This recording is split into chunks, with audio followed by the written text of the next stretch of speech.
Texas, 1884. A saloon called the Golden Rail. The Golden Rail sits on the edge of town like a wound that never heals completely. Not fancy, not cheap. The kind of place where working men come after 12 hours of ranch work to drink whiskey that tastes like regret. Where traveling men stop to remember who they were before they became outlaws. The bar is oak-worn smooth by 8 years of elbows. The floor is wood that's seen blood and whiskey in equal measure. Oil lamps hang from the ceiling, casting shadows that make every man look older and more dangerous than he wants to be. On a Tuesday afternoon, the Golden Rail smells like leather, smoke, and Texas desperation. 3 card games happen at different tables. Games men play to avoid silence, not to win money. Outside, dust moves across the street in patterns that suggest wind coming from somewhere with bad intentions. Cole Harlan sits at the bar, drinking whiskey. He's been in this saloon for 3 days. He arrived on horseback at noon on a Sunday, tied his horse without looking back, took the middle room upstairs, the one where he can see the street and the back alley both. He paid for 5 days. Cole has been asking questions, quiet questions that seem casual until you realize they're not. Questions about land disputes in hill country. Questions about a man named Marcus Reeves. Questions about protection specialists who move through Texas protecting people the law won't protect. The proprietor mentioned a woman, Eleanor Vance, a woman who was in town 3 days ago but left heading north toward the ranches. Cole ordered another whiskey and decided to wait. Cole has learned that patience is a weapon just as effective as a gun, and sometimes more so. The bartender knows Cole is dangerous. The bartender doesn't know why, but he knows. It's something in how Cole sits, not tense, not fidgeting, but with the absolute stillness of a man who's already decided what he'll do when violence comes. The only question is timing. Cole drinks his whiskey slowly. He watches the room. He counts the men. He notes the exits. He observes who carries guns and who doesn't. This is what Cole does. Cole watches. Cole waits. Cole prepares. The saloon door opens. A woman walks in. Her name is Eleanor Vance. Eleanor Vance is in her early 30s, but her face carries lines that come from decisions rather than age. Not smile lines. Eleanor doesn't smile often. These are lines of concentration, of focus, of a woman who has spent years deciding between difficult choices and living with the consequences. She wears a simple dress, not fancy, but clean. The kind of dress that doesn't draw attention, which is exactly the point. Eleanor learned long ago that being invisible in some contexts means being alive in others. She carries herself with precision that comes from training, not military training. Eleanor was never a soldier, but training nonetheless. Every movement is economical. Every gesture has purpose. When Eleanor walks into a room, she doesn't announce herself. She simply arrives and becomes part of the space. Eleanor walks to the bar and orders a drink. The bartender hesitates. "Ma'am, this isn't really a place for—" "I know what kind of place it is," Eleanor says. Her voice is quiet but carries certainty. "I'll have whiskey." The bartender pours her a whiskey without another word. Eleanor sits at the bar, 3 seats away from Cole. She doesn't acknowledge him. Cole doesn't acknowledge her. They both just drank. 2 people in a saloon full of 9 men, knowing each other the way animals know each other. Through presence, through recognition of capability. But Cole notices immediately. Eleanor is carrying a Colt revolver, worn but maintained. The gun is part of her, not an accessory. Eleanor knows how to shoot. Eleanor drinks her whiskey slowly.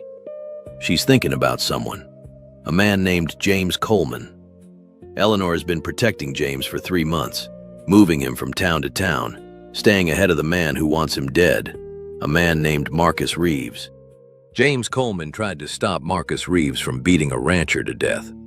James tried to do the right thing, and for that, Marcus shot him in the leg and broke his arm, then swore he'd hunt James to the ends of Texas. Eleanor knows Marcus doesn't make threats he doesn't keep. Eleanor knows James is running out of places to run.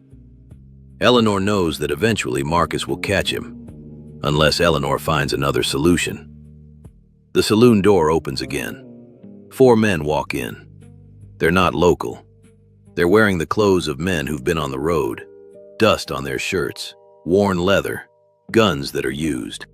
The leader is a man named Marcus Reeves. He's in his 40s. He's mean in a way that comes from having hurt people without facing consequences. He's mean because nobody ever made him stop. Marcus's eyes scan the saloon. Then Marcus sees Eleanor. Marcus recognizes her immediately. Not because he knows her personally, but because he knows the type. A woman alone, armed, confident. The type of woman Marcus hates. Marcus walks over to Eleanor. "Well," Marcus says, "if it isn't Eleanor Vance. I've heard stories about you." Eleanor doesn't turn around. Eleanor keeps drinking her whiskey. "Good stories or bad stories?" Eleanor asks. "Does it matter?" Marcus says. Eleanor turns to look at Marcus. "It matters to me," Eleanor says. Marcus smiles. It's not a kind smile. "My name is Marcus Reeves. I'm looking for a man named James Coleman. He owes me money. He also owes me his blood." "I don't know James Coleman," Eleanor says. This is a lie and a truth at the same time. "But you know everybody," Marcus says. "You move through Texas like a ghost, protecting people, taking money from people, asking questions. You know James Coleman. You're protecting him." Marcus is correct. Eleanor is protecting James. Eleanor doesn't confirm or deny anything. "If I knew James Coleman," Eleanor says, "I wouldn't tell you. I don't know you. I don't care about your beef with another man." Marcus's hand moves to his gun. "That's disrespectful," Marcus says. "That's honest," Eleanor says. Marcus draws his gun and points it at Eleanor. "You're going to tell me where James Coleman is," Marcus says, "or I'm going to put a bullet in your knee. Not to kill you, just to make sure you don't walk for a year." Eleanor doesn't move. Eleanor doesn't show fear. Eleanor shows something else. Absolute certainty. But Eleanor's hand moves to her Colt. Slow, deliberate, making sure every man in that saloon sees it happen. 4 guns against 1. Eleanor knows the math. She does it anyway. Tyler, Webb, and Cross draw their guns. 3 guns pointing at Eleanor. 4 guns total. "You're making a mistake," Eleanor says. "Am I?" Marcus says. "Yes," a voice says from the bar. A man with pale blue eyes stands up. Cole Harlan. "You have 3 seconds to lower your guns," Cole says, "or I kill all 4 of you." Marcus laughs. 4 guns pointed at 1 woman, Marcus says. "And you think you can stop us?" "I know I can," Cole says. Eleanor fires. Bang! Eleanor's shot hits the gun from Marcus's hand. The gun falls to the floor. Marcus screams. Cole immediately fires. Bang! Bang! Cole's first shot hits Tyler's gun arm. Tyler's gun falls. Cole's second shot hits Webb in the shoulder. Cross turns his gun toward Eleanor. Bang! But Eleanor is faster. Eleanor's second shot hits Cross before he can fire. Cross falls. For a moment, there is silence. Marcus is on the ground, holding his broken hand, screaming. Tyler is on the ground, bleeding. Webb is on the ground, bleeding. Cross is on the ground. Eleanor stands up, her Colt still in her hand. Cole is still standing, his gun ready. "Leave," Cole says. Marcus and his men don't argue. They gather themselves and stumble out of the saloon into the street. Eleanor sits back down at the bar. She sets her Colt on the bar, next to her whiskey glass. Cole sits back down at his seat. "Thank you," Eleanor says. "Don't thank me yet," Cole says. "They're not done." Eleanor understands immediately. Marcus Reeves is not a man who accepts defeat.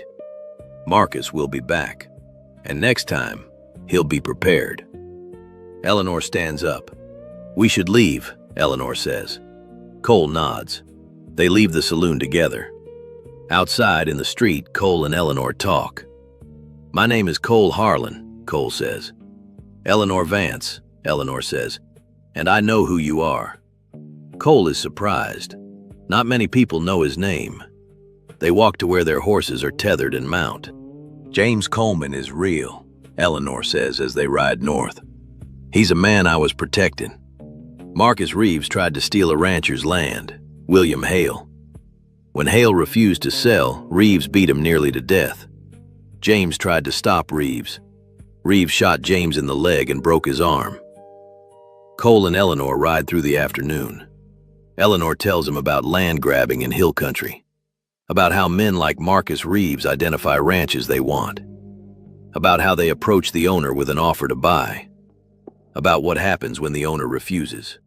Eleanor tells him about the escalation, threats, violence, property destruction, about how 90% of the time the owner surrenders and sells for a fraction of the land's value. As they ride, Cole asks, "How long have you been doing this, protecting people?" Eleanor is quiet for a moment. "My husband was a deputy," Eleanor says. 10 years ago. He died defending a woman from her abusive husband. Took the bullet meant for her." Cole listens. He doesn't interrupt. "After that," Eleanor continues, "I learned to shoot. Really shoot. 6 months of practice. Now I protect people the way he tried to protect that woman." They ride in silence for a while. "How many men have you killed?" Cole asks. "2, Eleanor says. "Both in self-defense, both because they tried to kill me first." Cole nods. He understands. Eleanor tells him about 8 years of protecting people, about moving constantly, about the understanding that one mistake would kill her, about watching the law refuse to help the people she protected. "How many ranches?" Cole asks as the sun begins to set. 30, Eleanor says. "In 3 years, Reeves has stolen 30 ranches worth hundreds of thousands of dollars." Cole nods. This is exactly the kind of operation Cole fights against. "Where is James now?" Cole asks. "William Hale's ranch," Eleanor says.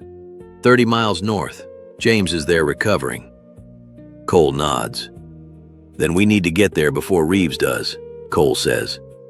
They ride harder into the darkening afternoon. Cole and Eleanor arrived at William Hale's ranch as the sun was setting. They'd ridden hard for 6 hours, changing horses at a way station to keep their speed. Eleanor rode as well as any man, better than most men. She knew how to read a horse. She knew when to push and when to rest. The ranch was beautiful. Rolling hills covered in dry grass the color of old copper, cattle grazing peacefully, a spring of clear water running through the valley. A stone house sat in the center. A wooden barn stood to the side. Corrals held horses. This was a working ranch, built over decades, maintained with care. William Hale was waiting on the porch. He was in his 60s, weathered, the kind of man who'd built something and refused to let it be taken from him. James Coleman was on the porch in a rocking chair. His leg was in a cast. His arm was in a sling, but his eyes were clear. James saw Eleanor and Cole ride up. "Eleanor," James said, "you found help." "This is Cole Harlan," Eleanor said. "Cole, this is James Coleman." Cole nodded to James. "Marcus Reeves was at the Golden Rail Saloon," Cole said. "He knows Eleanor is protecting you. He'll be coming here." William Hale stepped out onto the porch. "I'll defend my ranch," William said. His voice was steady. "Reeves won't take it without a fight." "You have guns?" Cole asked. "Rifles," William said. "Ammunition. I've prepared for this. I knew Reeves would come eventually." Cole nodded. "Then we prepare a defense," Cole said. Cole, Eleanor, William, and James spent the next 3 hours preparing. Cole walked the perimeter, identifying defensive positions. Cole found places where shooters could take cover and see approaching riders. Cole identified weak points in the house. Cole mapped escape routes. Eleanor stocked ammunition. Eleanor checked all the guns. Eleanor made sure every weapon was clean and functional. Eleanor knew that a gun that jams in the middle of a firefight is a gun that gets you killed. William reinforced the main house. William barricaded the doors. William made sure the windows could be closed and covered. James, despite his injuries, filled water barrels and prepared food for a long siege. James understood that he was the reason this was happening, and he would do everything he could to help. Around midnight, they finished preparing.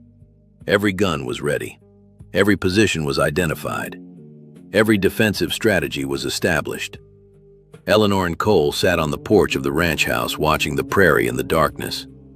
"Why do you do this?" James asked Cole from inside. "Fight other people's battles." Cole was quiet for a long moment. "Because," Cole said, "if I don't, violence keeps winning.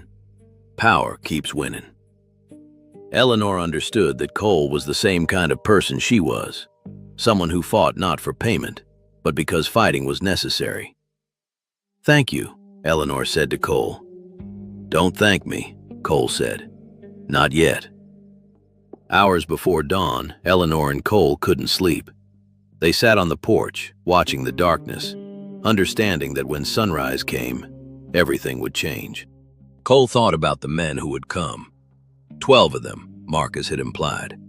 12 men with guns, riding hard, expecting to find a defenseless ranch. Expecting to find an old man, an injured man, and a woman. Eleanor thought about James, about how she'd spent 3 months keeping him alive, moving him from town to town, staying ahead of Marcus Reeves. And now, finally, it would come to this. A moment where running wasn't an option anymore. A moment where you had to stand and fight. William was inside, checking his rifle one more time. James was asleep, exhausted from the emotional weight of knowing that violence was coming. "I don't know if I can do it again," Eleanor said to Cole. Her hands were steady, but her voice was quieter than before. Cole was quiet for a long moment. Then, "You already did it today." Eleanor didn't answer. She didn't need to. The sky began to lighten. The stars faded. The darkness retreated. 5 hours before dawn, riders appeared on the horizon. 12 of them. Marcus Reeves had brought backup. Cole was positioned on the roof of the barn, elevated with clear sidelines. Eleanor was positioned behind the stone wall of the ranch house, low, protected, with her Colt ready. William was at a window in the main house with a rifle. James was inside, unarmed but alert. The sound of hooves on dry earth grew louder. Marcus Reeves rode up to the ranch house with his men behind him. "James Coleman!" Marcus shouted. His hand was wrapped in bandages from the broken wrist at the saloon. "Come out! You owe me!" William stepped out onto the porch. "James Coleman is under my protection," William said. His voice was steady. His rifle was visible. "This is my ranch. You have no authority here." Marcus drew a gun. "I have all the authority I need," Marcus said. Marcus shot William. William fell. The attack had begun. Cole immediately fired. Bang! Cole's first shot hit Marcus's gun arm. The gun fell from Marcus's hand. Marcus screamed and gripped his broken wrist. Eleanor fired. Bang! Eleanor's shot hit one of Marcus's men in the shoulder. The man fell from his horse. Tyler, one of Marcus's lieutenants, fired at Cole on the barn roof. The bullet hit the barn inches from Cole's position. Bang! Cole fired back. Cole's shot hit Tyler in the leg. Tyler fell. Webb, another lieutenant, charged toward the ranch house on horseback, trying to force entry. Eleanor fired again. Bang! Eleanor's shot hit Webb's horse in the neck. The horse fell. Webb tumbled over the horse's head and landed hard on the ground. The remaining men began to panic. They saw their leader wounded. They saw their men falling. They understood. This wasn't a defenseless ranch. This was a prepared position. More shots erupted. Bang, bang, bang! Cole fired from the barn roof. 3 shots, 3 hits. A man fell. Another fell.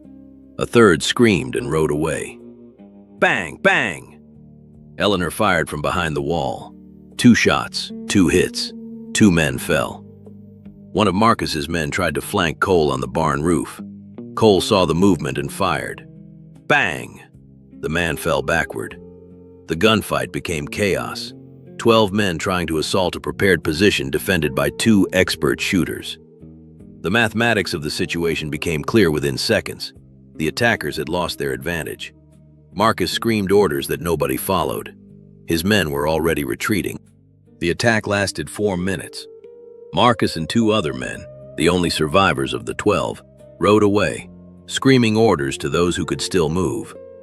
Most of the remaining men, wounded or terrified, abandoned their horses and ran on foot into the prairie darkness.